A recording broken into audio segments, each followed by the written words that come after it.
Yes, hi, welcome. So, the next topic of analog and digital electronics, module 1 is the active filters. So, basically, what do you mean by a filter? Filter are the electronic circuits that allow certain frequency of components or reject some frequency of components to flow through it. Fine, just to avoid some of the frequency components, that is called as filters. We also notice that the main disadvantage of the passive filter is that the amplitude of the output signal is less than that of the input signal. That is, the gain is never greater than unity, will be never greater than unity, and that the load impedance affects the filter characteristics. So, with the passive filter circuit containing multiple stages, this loss in signal amplitude is called as attenuation. So, this can become quite severe. So, one way of restoring or controlling this loss of signal is by using amplification through the use of active filters. So, that is why we'll say that the as the name indicates, yes, active filters, it contain the active components such as operational amplifiers, that is op amp, transistors or FET, field effect transistors, with their circuit design. So that is why they are called as the active filters, because they contain active components. They draw their power from an external power source and use it to boost or in order to amplify the output signal. So basically, the filter amplification can also be used to either shape or alter the frequency response of the filter circuit by producing a more selective output response, making the output bandwidth of the filter more narrower or even wider. Then the main difference between a then the main difference between the passive filter and an active filter is basically the amplification. All right. So we the commonly used filters which we know is the low pass filter, high pass filter, band pass filter, band reject filter, and all pass filter. Then next we'll be coming with the active filters, that is the low pass filter, active low pass filter. The most common and easily understood active filter is the active low pass filter. Right? So its principle of operation and the frequency response is exactly the same as those for the previously seen passive filters. The only difference is this time we are using a op amp for amplification and gain control. The simplest form of a low pass filter is to connect an inverting or a non inverting amplifier, the same as those discussed in the op amp. Fine. In the previous videos, we have discussed about the op amp characteristics and all. In that, in which way we have connected the non-inverting and the inverting terminal, the same concept is repeated here. Fine. So this is the first order, this is the first order low pass active filter. It basically consists of simply a passive component, that is RT filter stage, providing a low frequency path to the input of a non-inverting operational amplifier.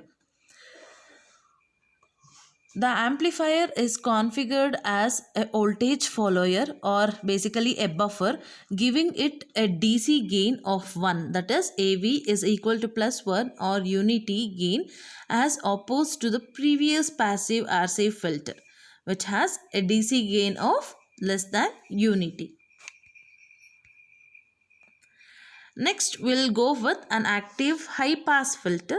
So, this active high pass filter can be created by combining a passive RC filter network with an operational amplifier to produce a high pass filter with amplification. A basic operation of active high pass filter is same for its equivalent RC passive high pass filter circuit, except this time the circuit has an operational amplifier. Like the previous active low pass filter circuit, the simplest form of active high pass filter is will be connecting a standard inverting or non inverting operational amplifier to the basic RC high pass passive filter circuit, which has been shown in this. So the gain is given by minus C1 divided by C2. Fine. And the frequency of operation is given as per the formula there. Fine. So next we'll go with the second order low pass active filter. So in case of the second order low pass active filter there. So as with the passive filter, the first order low pass active filter can be converted into the second order low pass filter simply by using the additional RC network in the input path. The frequency response of the second order low pass filter is identical to that of the first order type, except that the stop band, the stop band which we have, the stop band roll off will be twice that of the first order filters, that is at 40 dB per decade. Fine. So therefore the design steps required for the second order active low pass filter are the same there. Next, we have the active filters, that is the band pass filter. So, the principal characteristic of a band pass filter is its ability to pass the frequencies relatively the unattenuated over a specified band, or to spread the spread of frequencies, it is called as the pass band. So basically it is of two types. One is the wide band pass filter and another one is the narrow band pass filter. So basically in case of wide band pass filters, so if the value of the quality factor is less than 10, then the pass band is wide. Fine. So which gives us the larger bandwidth.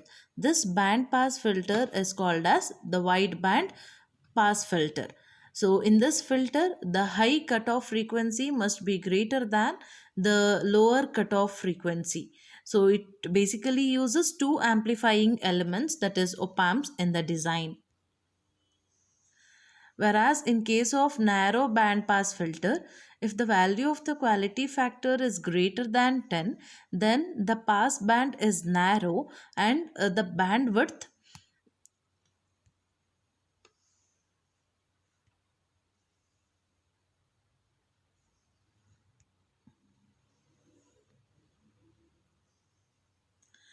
uh, here the passband is narrow and the bandwidth of the passband is also less.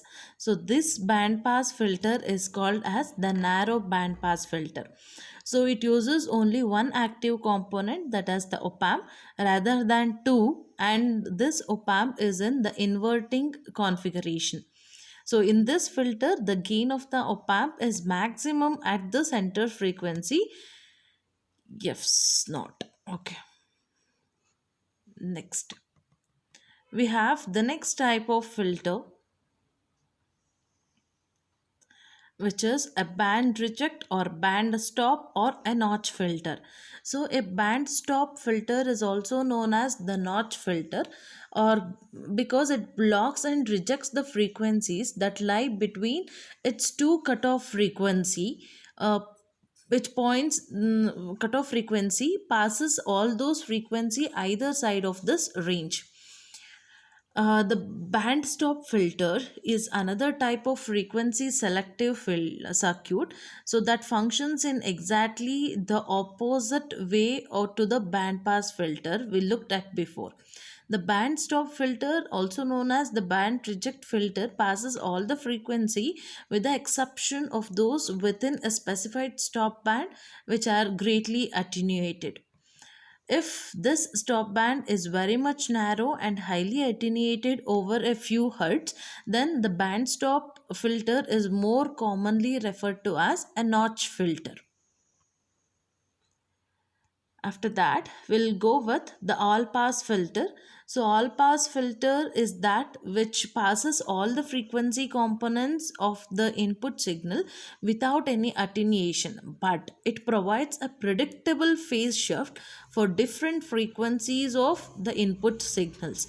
So, the all pass filters are also called as the delay equalizers or the phase detectors. Next, we'll come across a non-linear amplifier.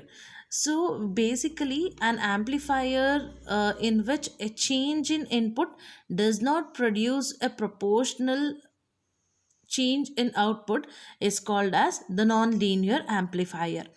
So, in this amplifier, the gain value is non-linear function of the amplitude of the input signal, which we say. The gain may be large for a weak signal and very small for a large signal. So, this can be achieved by using the non linear device such as PN junction diode, etc. Fine. So, that it is also called as log amplifier. Next, we come across the oscillator, that is relaxation oscillator. So, before going to that, we shall see what is an oscillator.